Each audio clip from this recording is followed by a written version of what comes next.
The government. It loves you and wants to keep you safe and well. It even wants to make paying taxes, fines, and court costs easier for you. How?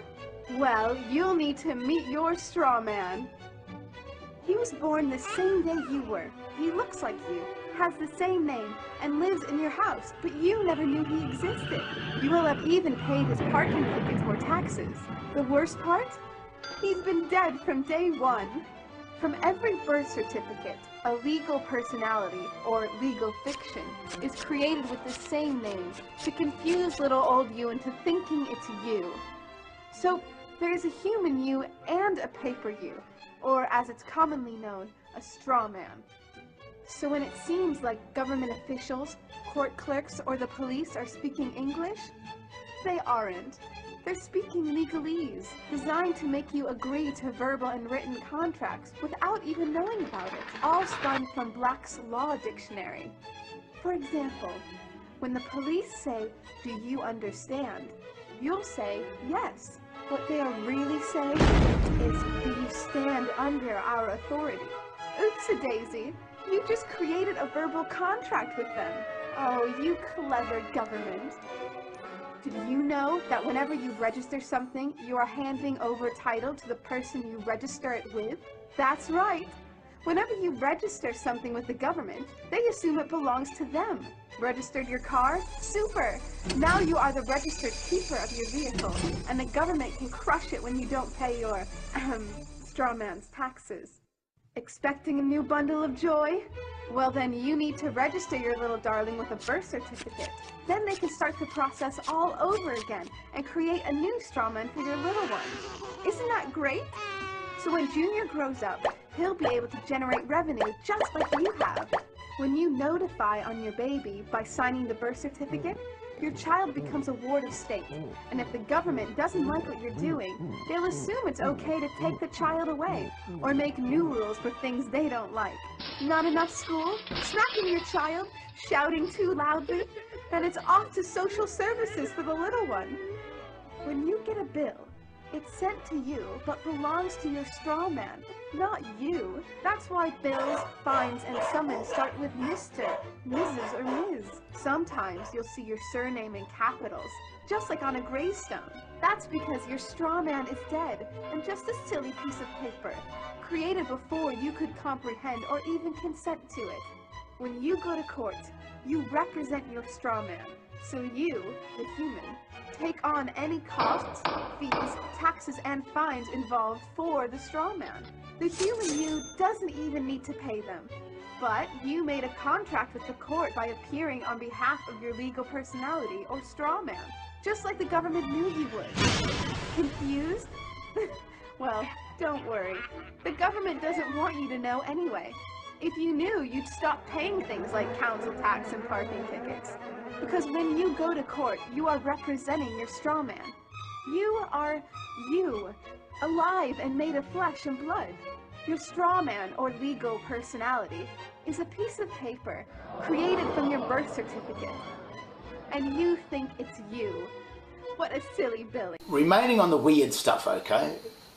And the question is, you notice that when the Queen is in the presence of the Pope, she wears black and bows to the Pope. The Pope wears white. And to the untrained eye, you would think that the Pope is the greatness, the high of this. But when you think about it, and this goes back into the courts as well, she wears black because she's in mourning of the dead. And that's what happens when you go to a funeral. You know, it's not the one in the coffin that's wearing black. It's you. That's in mourning of the one that has died and gone into the coffin. So that's what it's all about. So what happens with the Queen? It's a symbolising of, she bows to the Pope because she acknowledges the Pope, because that's what a bow is. It's an acknowledgement. And she also wears black because she's in mourning for the dead Pope. The Pope is the one dressed in the white. He's the Spirit, the Holy Spirit, whatever it is. But he is the dead slave. Slaves are dead because slaves have all uppercase names, which is dead names, the land of the dead. They're not from the living anymore. They've entered into the land of the dead. Whereas the Queen holds no surname, so she holds the Christian remedy. She holds this one here, which is just the given name, and that's the remedy of the trust. When Jesus came along and said, "In my name and deed only shall you be saved." Well, the Queen actually is in the Christian name and in the deed only. She doesn't hold a surname. So when she's before the administrator, she is the director, and she remains in the tree or the house of life. So she wears the black. And then when you go into a court, you'll notice that when the magistrates walk in, they're the ones wearing the black. And he'll come in and he'll normally give a quick little bow to the people, and it's strange, this guy's bowed at us. But that's he's walked in, he's acknowledged the deadies that are in the court, and he's acknowledged that they're all the trustees, they're the ones, the slaves, the dead slaves. Then he sits down and then he does the administration of those slaves.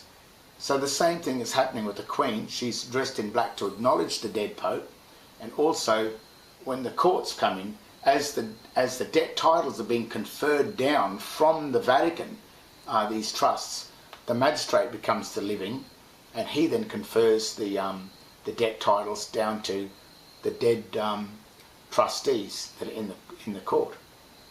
So, but I mean, to be into a court, you can't get into a court without a surname. So a surname comes in one of these articles, because when you get a charge or a fine in the mail, it comes in here, and very rarely they'll start to actually hand them over to you, because they're starting to wise up that that's very dangerous. But if it comes into that mail and you open that mail, you've actually entered into the house of the tree of knowledge. You shouldn't have opened it, because that name on these documents, this all uppercase gloss, it's not your surname. This surname might be Australia. It's got Australia on it, but it's in all uppercase. It's not Australia at all. It's a trust. It's from the land of dead. It's a slave name. So the minute you open that, you've claimed that name, the Australia name. And once you've done that and opened that, then that gives you the right to enter into those fraudulent courts, and the magistrate walks in and you're dead. He's dressed in black and he's looking down at you, and you're in there. And how did you get into that court? You claimed it. You claimed the dead name by these articles. So that's how that's the reason why the Queen, she's the living, she represents the living Christ, and she wears black in mourning of the dead. She's the grantor of the trust, and the trust ship that she's got her cargo in is the dead slave. And ships, of course, if you put your property into a ship, into a slave, or into a ship, sorry, and that ship started to take control of itself, when you want the ship to go this way and the ship said, no, we're going that way, well, you'd quickly get your stuff back out of the ship, wouldn't you? Because there's something wrong with that ship. It's not going where it's directed. And that's why ships all have all uppercase names. And when you open one of these articles with an all uppercase name like Australia on it, you become the ship, and whoever grants you that becomes the director of it. You become their slave. And that's the symbolism of the whole sort of system. Why they wear black, why they bow. As soon as you get into the court, why that magistrate wears black and then he bows to you. That means he's acknowledged that you exist as the trust ship slave, so you better do as you're told.